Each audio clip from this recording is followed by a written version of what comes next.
Our guest today is Sarah Cook, and she's got an amazing business, and I'm very interested in hearing all about it today. Welcome to the show, Sarah. Thank you, Dr. Joyce, for having me today. Sarah, you have been in direct sales but have never really worked in corporate America. Do you really feel that your direct sales experience has taught you enough to be able to teach others about business in the real world? You know, I truly believe that it has taught me many, many things, and then the things that it hasn't taught me, perhaps, I have learned and am going to continue to learn from mentors from around the world. So the things that it has taught me have been people skills and confidence and follow-up, as well as sales presentation and working with people, and, just so many different things, as well as, working on different time zones and time management.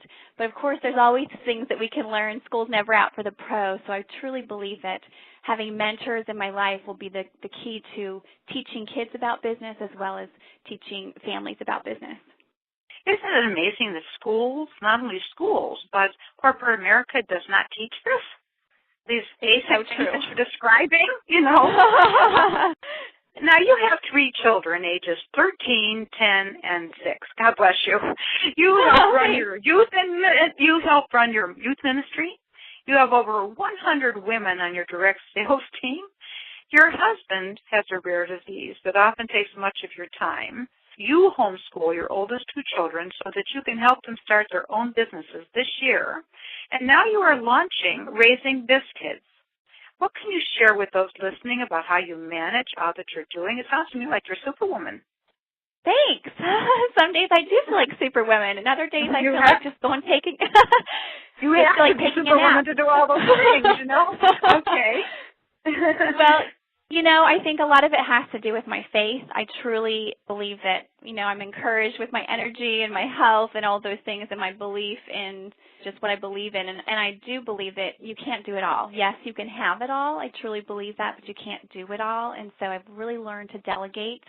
That was hard for me because I like to be in control of things. I've really learned to delegate, and also I've learned that it's okay for me to get up early and it's okay for me to stay up late and yet, still make sure I take time for myself. So I've learned to balance all those things by delegating and then by practicing extreme self-care and by really having fine-tuned time management skills. From my standpoint, you're amazing. What do you think is so important? You're welcome. Why do you think it's so important for kids at this point in history to not only understand about business and finance, but to actually start their own business? I believe that, too. I'd like to hear what you think. Well, we have a really unique thing that's happening all over the world, in that we're in an economic situation that we haven't been in a long time, never have been actually, exactly like this. And so I feel like it's really important for kids to understand business so that their lives will be different. Their lives will be different than perhaps their grandparents' lives or their parents' lives. And also so that they can be prepared to be the leaders and the change makers that they will need to be to make sure we ensure the society and the economic forces that we have. And so I also believe that kids are positioned to be in this because of it being a digital age. My son, who's 13, has business partners, if you will. They don't have that written out, but there's business partners all over the world. That's unbelievable. I know. So he's leveraged with people, from his own bedroom. He programs with people in China and in Australia and in Russia, and he makes money. He's made, a couple $100 the last couple of days from his own laptop in his own bedroom, just helping people set up servers and things like that. And so I believe that as parents, we have this, not only this opportunity, but this responsibility to make sure that they have, the business skills, the leadership skills, as well as the financial savvy to manage those things so that they don't get swayed by, the temptation that would lead them down the path that would destroy their lives, because there's a lot of people that want their money and their time and all those things. So right. I think it's exciting what we're doing. Well, what you're also describing in my mind is character. You're building character in your children so that they know what's important and therefore they won't be swayed. Your son came to you when he was 8 and he wanted to sell on eBay and had all those dreams, and you told him no. You told him he couldn't do it. That surprises me with the way you think. How has that impacted him, and what would you share with other parents so they won't make that mistake? He came to me at a time that was kind of unique for any kind of family. My husband had just been in the hospital several times in that last 6 months before he turned 8, and he had almost died, and there was a lot on our plate. We had just moved to California from Utah. We had a brand new baby, as well as, my daughter. So my son was 8, my daughter was, 5, my baby hadn't even turned 1 yet, and he wanted to sell on eBay, and I was just trying to focus on keeping my husband alive. And so I told him no, because not only was I terrified of losing, being a single mom and losing my husband, but I was also completely unknowledgeable and overwhelmed at what was going on. And so, I didn't know anything about eBay, so I was scared about that. There was just a lot of other forces too. And so I told him no because I was scared. I told him no because I was overwhelmed. And it wasn't the right time. But it was the right time. Yeah. Right. So, in hindsight 2020, I wish I would have taken the time and investigated more, because he has done amazing things on eBay, and once we did get him onto eBay and started selling on eBay, he did great, and it's a great place for kids to start learning about business and money.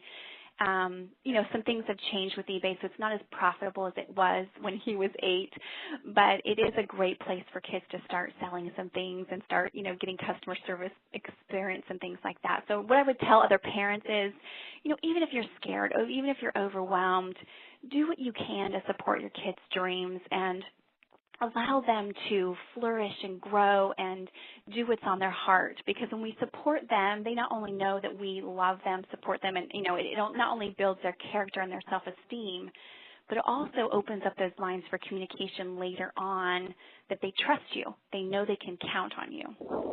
Well, he absolutely has his mother's drive. You just completed this Kids Success Summit with 13 business experts and 6 kids, most of them already millionaires. I know. Isn't that amazing? What were some common threads that you found in talking to the 6 biz kids and their parents, and were there any surprises? The common thread was that they were all really motivated. They were all wanting to make a difference in the world, and they were, just really driven. And they all had really good ideas. They were creative. Something that surprised me was that they were just so young. I was so stunned that, some of them started when they were 6 and 8 and 9 years old, just really, really young. And so that was really surprising to me. But what I noticed, like I said, is the common thread were all those things: the drive, the creativity, the wanting to have goals and wanting to make a difference, social entrepreneurism, wanting to make that difference. And so I think that that's a common thread among all kids who want to be in business, is they see that there's an opportunity for change, and they know that they can do it. Well, what do you do when people ask you that what you're going to do is a waste of time, or that you're spending too much money to get it going, naysayers, if you will, or that your site is not good, and other negative things? How do you pick yourself back up from those kind of comments? Sometimes it's hard. Sometimes you kind of have to have a little pity party for yourself for like 2 seconds and then get on with it. But the thing I do is surround myself with people who believe in me. And so before I even began this process, I kind of, put people in my, mentors, as well as, key people in my corner, if you will, that I knew I could count on. If I was having a discouraging moment, I could say, this just happened. Tell me I can do it. And I think that's important for anyone in business, anyone going for a goal. Every Olympic champion, every person that's become a superstar in some way has had a coach. They've had fans. They've had people that believed in them even when they don't believe in themselves. And so when people tell me that what I'm doing is not important, I go back to, why am I doing it? I'm doing it because I want to make a difference for my own children. I'm doing it because I want to make a difference in the lives of children around the world. And so it really doesn't matter what other people say. What matters is why. Why am I doing this? And so when I keep that in front of me, then, it doesn't really matter, and I kind of let those other things go. I believe that any successful person, anybody that's been out there and tried to do something a little different, they're always having to learn to have a thicker skin. And so congratulations on being able to have that thick skin, because why should other people keep you from having your dreams? If there was one thing you wish you had right now to make your business grow more quickly, besides, of course, the usual time and money, what would it be? You know, I wish I had a glass ball. When I watched Wizard of Oz a long time ago, and she went to that lady, and the lady told her fortune and, whatever. I wish I had a glass ball that said, it's going to work out perfectly. You're going to touch millions of lives, and, your kids are going to turn out fabulous, and other people are going to be impacted in such an amazing way, and it would all work out. Like, I wish I knew the end from the beginning, but I don't. And so right now, I just wish that my efforts will be blessed, and that people's lives will be touched even in some small way, and that my kids will become the great human beings that they know that they're capable of becoming. And so I guess that would be the thing I wish, just that my efforts would be totally blessed, because I know there's no such thing as a glass ball that will tell me that things are going to be perfect. Well, sometimes I think it's good not to know, so that you can maybe move in a different direction. If you see you're not going in a direction that's working, you can change your course. I think sometimes it's better not to know, but I think all of us can use a crystal ball once in a while. Yeah. There seems to be a lot of competition out there about Biz Kids education. What makes Biz Kids so different, and what do you bring to a market that's already out there? Raising Biz Kids is unique in that I'm not just talking about entrepreneurial education. We're not just talking about education for Biz Kids. We're not just talking about making money. We're talking about parenting kids that have entrepreneurial spirit, and parenting kids that want to make a difference, and parenting kids that want to be social entrepreneurs. And so that's unique, because you can't just parent kids the way that we used to parent them. We have to have 21st century parenting tactics for 21st century kids. And so we're unique in that we're bringing together experts in the field of parenting, experts in the field of business, as well as extremely successful Biz Kids from around the world. All of those people will be mentors on our site. And so we'll have classes that are unique because of the mentors that we're going to bring in and that we have already brought in. Well, I'm really, that sounds just wonderful, and I would love to be one of your mentors. My pleasure at something like this. Who wouldn't want to be a mentor? What was it like growing up around your father and grandfather, both being in business, and what kind of impact has your entrepreneurial rearing had on how you raised your own children?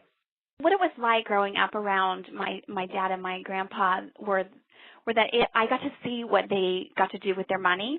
I got to see what they got to do with their time. I got to see a little bit about, how they worked with customers, and I got to, of course, benefit from some of the extra income, which was great. But something I didn't see was how they did all of that business, and something I'd like to be able to show my kids is how they, you actually do business, actually, take them with me on jobs and take them with me to introduce them to people in business. But what I loved about it, what inspired me so much, is that my grandpa was able to use the money from his business to invest. And so he and my grandma were able to be multimillionaires when I was young. And they didn't live like multimillionaires, which how I thought they would, but I was able to see how they could be smart with their money. And the same thing with my father, able to see how they could balance that income and not, live ostentatiously perhaps.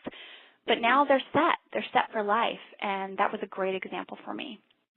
And I think that's great that you were able to see that example, because people don't understand the simple concept of you only spend what you have. You don't spend what you don't have, and if you have extra, you put it away so that someday you could be that multimillionaire and not have to worry about money anymore. I'm almost afraid to ask you this question, Sarah, but were you a Biz Kid yourself? I was a Biz Kid. I mean, not in the sense that I had a lot of business cards or that I had my own website, because, of course, the web wasn't around really when I was that age. But I made my own jewelry, and I sold that in high school. I had, I made my own beads and did a lot of three-dimensional design. I also sold candy bars. I was one of the top candy bar sellers, and I also collected money for UNICEF and things like that. I had a lot of leadership positions in high school, in Key Club, and working with Kiwanis and a lot of different organizations like SAD and Amnesty International, a lot of different things. So, yes, I was in business. I didn't stay with it for very long, but I've always had that entrepreneurial drive and wanted to do something for myself. But you had that bug. You had that entrepreneurial bug that I think people get either as a kid or as an adult. Mm-hmm. How young were you when you had your first business? What was your age? I was a junior in high school, not in college. I was a junior in high school, and I'd been doing art for a period of time, and, was making beads. I was a jeweler, and that's what I planned on doing. I planned on going to college to be an artist and continuing with that, and yet I was told I wasn't fast enough.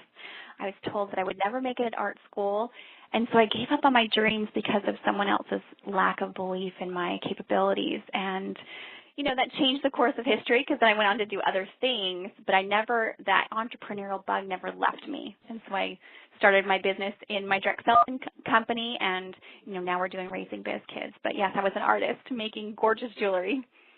Well, I would like to ask some of that jewelry, but I'd like to also say that people were very discouraging about me. They told me I was uneducable. I would never learn. And look at me. I'm on a radio show with a Ph.D.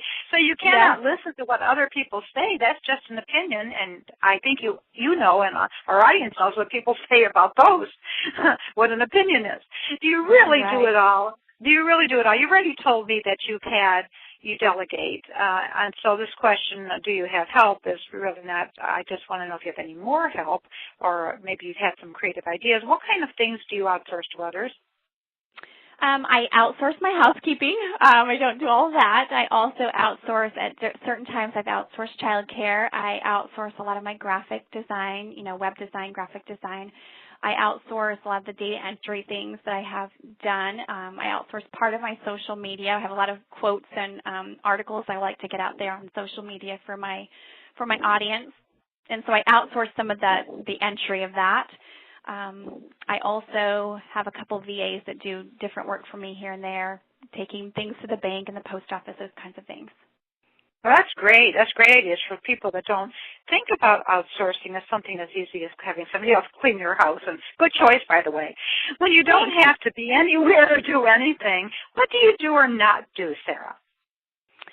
Gosh, when I don't have to be anywhere or do anything, I love to read. I love to read. I love to take long hot baths, and I love to work out. And all three of those things, and I also love jumping on our huge trampoline with my kids. I love being with my kids and just seeing them giggle. Great together time and great exercise. Sarah, you are such a dynamo. I'm sure people would like to get in touch with you. How can you be reached? The best place to find us is on raisingbizkids.com. That's RAISINGBIZKIDS, raisingbizkids.com. And you can also find me on Twitter at twitter.com/raisingbizkids, or you can email me at raisingbizkids@gmail.com. And so that's where you can find me. I'm Sarah Cook. Well, I'm so excited to have had you on my show, Sarah. I think that people would really benefit from following you on Twitter and hearing what you have to say, and other social sites as well. It was just a pleasure to talk with you today. Thank you so much for being our guest today. Thank you so much, Dr. Joyce, for having me on the show.